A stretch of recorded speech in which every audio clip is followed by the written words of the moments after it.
Imagine you are standing in a town square in 16th century Germany. The air is thick with the smell of damp earth and the nervous energy of thousands.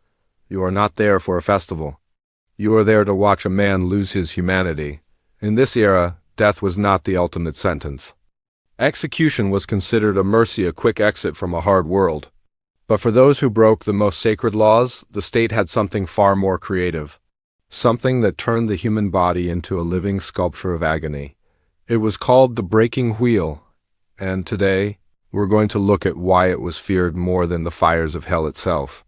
The wheel wasn't just a tool, it was a ritual. It usually began with the prisoner tied to the ground, limbs spread wide. The executioner, a man often reviled by society, but essential to its order, would step forward with a heavy, iron-shod wheel. There were two ways to die. The first was the coup de grace, the blow of mercy, where the first strike landed on the neck, killing the prisoner instantly.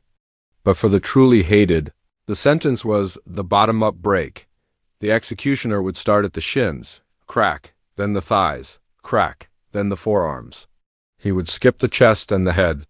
He was a master of physics, breaking the bones into dozens of shards without piercing a major artery or collapsing the lungs. The goal was to keep the heart beating while the body became as flexible as a rope.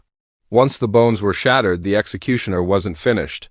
He would then weave the prisoner's broken limbs through the spokes of the wheel. Because the bones were gone, the arms and legs could be bent at impossible angles, turning the human form into a circular knot of meat and bone. Then the wheel was hoisted atop a tall wooden mast, high above the crowd. This is the moment the punishment truly begins. This is the liminal state where you are dead to the world, but your nerves are screaming that you are still very much alive. Up there, the prisoner faced the three executioners of nature. First, dehydration. Within hours, the tongue swells, making every breath a battle.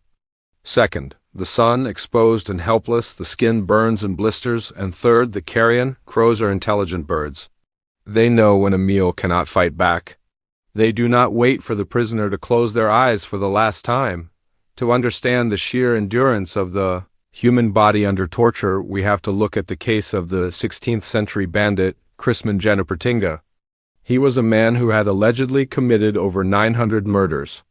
The authorities decided his end would be a legend of its own. Jennepertinga was broken on the wheel and raised above the crowd. Most people died within hours from shock or internal trauma, but Christman was different. He survived for 9 full days. Think about that, 9 sunrises, 9 nights of freezing dew. He watched the townspeople go to market, heard children playing, and smelled the cooking fires from the nearby houses, all while his body was a shattered ruin pinned to the sky. By the 9th day, he wasn't a man anymore. He was a ghost that refused to leave. So why did the wheel stop turning? It wasn't because of a sudden wave of kindness. It was because the punishment was too horrifying. The state realized that when a crowd watches a man suffer for days, they stop hating the criminal and start hating the executioner. The spectacle of pain began to create sympathy. The justice looked more like barbarism.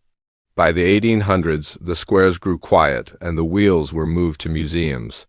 We moved toward humane executions, cleaner, faster, hidden behind prison walls.